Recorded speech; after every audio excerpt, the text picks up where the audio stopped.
suis allé il y a deux semaines, à peu près 2-3 semaines. Et donc, ça a pris un peu de temps parce qu'il fallait me libérer de mon contrat turc, puisque j'avais résilié. Mon dernier contrat était en Turquie, justement, il y a un an et demi. Et donc, il a fallu que je résilie. Et j'étais retourné en Nancy avec ma famille. Donc, j'étais en Nancy. J'avais commencé un peu je continue à m'entraîner avec la Nancy-Lorraine. Je me suis entraîné avec la Nancy-Lorraine pour me tenir en forme.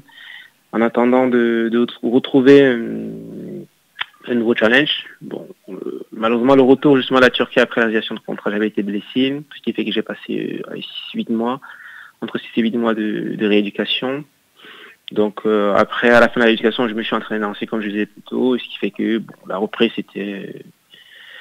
Je m'entraînais tout doucement, et les choses sont accélérées lorsque j'ai un ancien coéquipier justement Ali Amada, que j'ai côtoyé en Turquie. Oui, l'ancien gardien de Toulouse, hein, c'est ça? Justement, l'ancien gardien de Toulouse, on était en Turquie ensemble, donc on a vécu les mésaventures turques ensemble, et donc là, il y a un mois à peu près, il a signé en Norvège.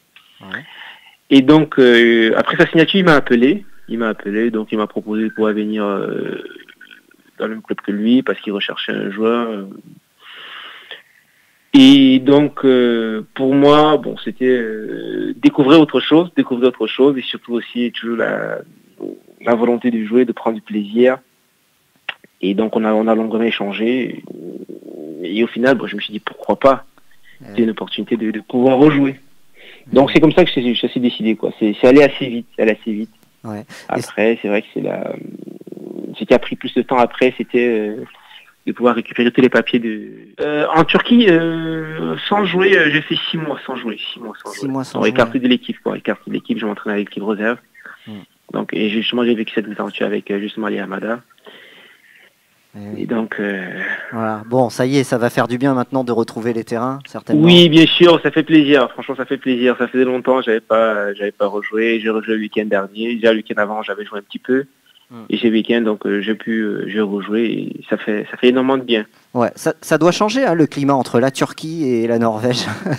Oui, énormément. Et je suis arrivé là-bas, il y avait des températures hivernales pour nous. Ouais. On avait des moins 10, mais ça allait assez vite, quoi. Ça allait assez vite parce que l'hiver est presque passé. On va dire l'hiver, le froid glacial est passé et maintenant, donc c'est des températures. Très tôt le matin, effectivement, des températures encore en dessous des zéros, mais dans la journée, on a du soleil, on a beaucoup de soleil, même s'il fait le froid, c'est aux alentours d'un degré, quoi. Oui. Et, je vais donner le nom du club où tu as signé, c'est Kongsvinger, je ne sais pas si Kongsvinger, ouais, Kongsvinger, voilà. Oui. Donc des deux norvégiennes. C'est le début de la saison, du coup, là-bas. Oui, c'était le deuxième match. C'était le troisième match, je crois. Le troisième match, oui. Troisième match. Effectivement, ça commence à remonter un petit peu. Mais aujourd'hui, ça se voit très bien que avec les nouveaux investisseurs, il y a une réelle volonté d'amener le club à changer de dimension. Donc j'espère vraiment que le nouveau coach qu'il a aussi, quand je regarde justement l'équipe a une vraie volonté de jouer. Même si c'est vrai qu'il y a une défaite,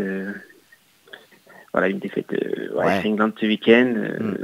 Mais ce n'est pas à l'image de ce que l'équipe montre ces derniers temps. Oui, le rachat, c'est une aubaine pour le club, justement, s'il y a des fonctions injectées dans le club, ça va permettre justement au club de pouvoir c'est ici justement dans le top, pas la première partie du tableau, parce que c'est la place de Bordeaux, hein, logiquement. Donc c'est ici dans le top 5, top 6, et pouvoir recruter, faire un bon recrutement et avoir une équipe.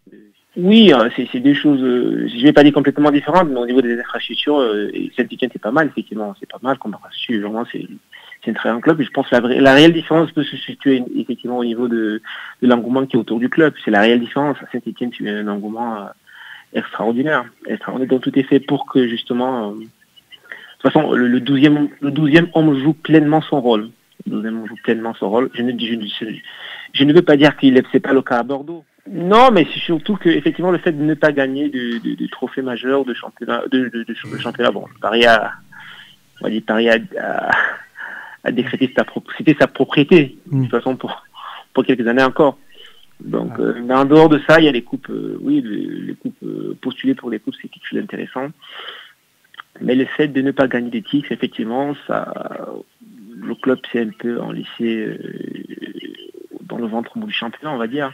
Donc aujourd'hui, ne pas se qualifier pour les Coupes d'Europe, par exemple, c'est aussi embêtant pour le club. Et malheureusement, pour les joueurs, il y a moins de,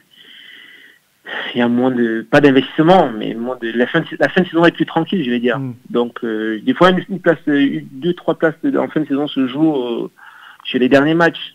Mais quand on n'a plus rien à jouer, c'est pas le même investissement. Bien sûr, Bordeaux, c'est une marque. Bordeaux, c'est un club historique français. C'est un club historique.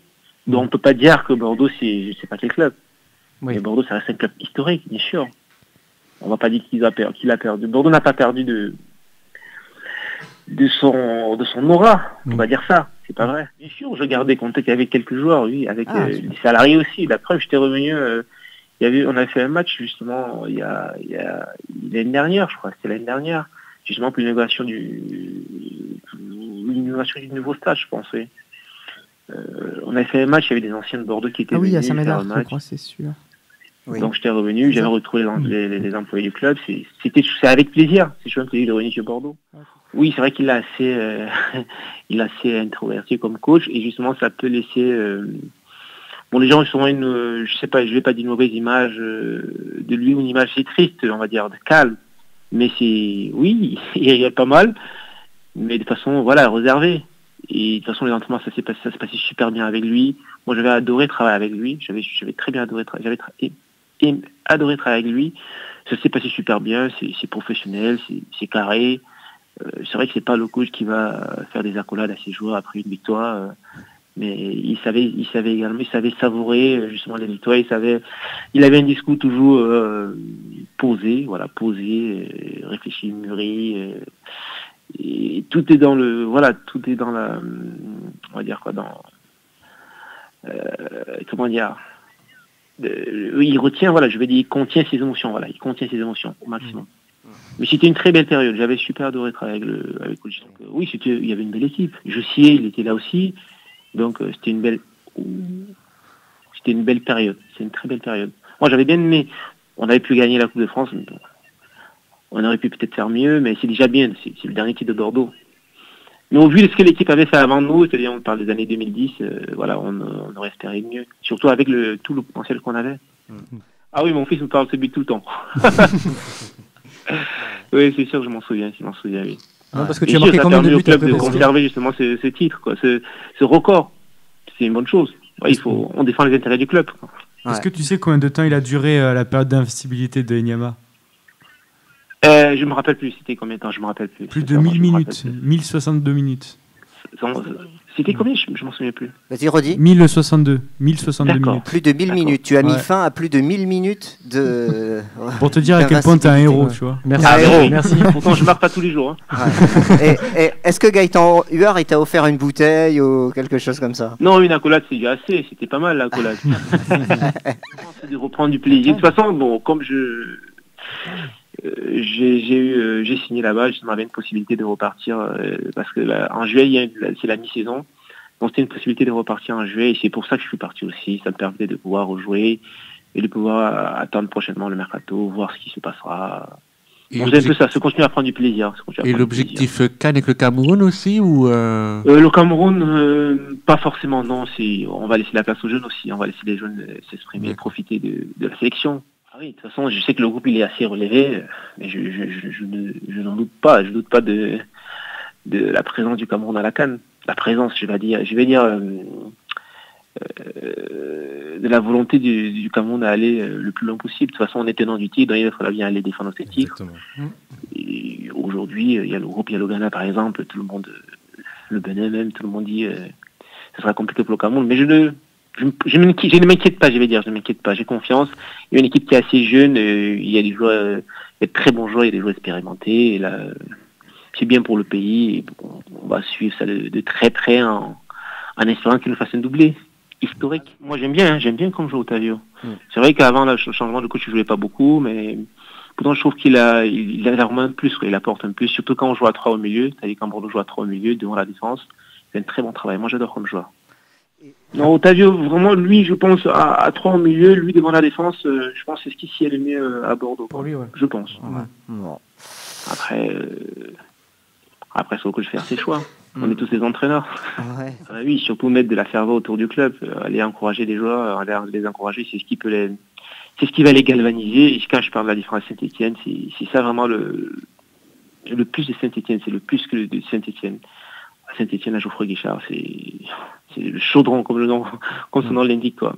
Et quand vous y êtes, vous avez envie de tout donner, vous faites au maximum, quoi. Et même quand vous êtes, je veux dire, exténué, le 12e, on est là vraiment pour vous galvaniser, pour vous redonner de l'énergie. Donc tout ce que je peux dire vraiment à Bordeaux, supporter bordelais, c'est de continuer à soutenir l'équipe, même pendant les moments difficiles, de ne pas lâcher, d'aller nombreux au stade. C'est vrai qu'il y a aujourd'hui un très beau stade à Bordeaux et il faut vraiment en profiter. Il faut y aller, quoi.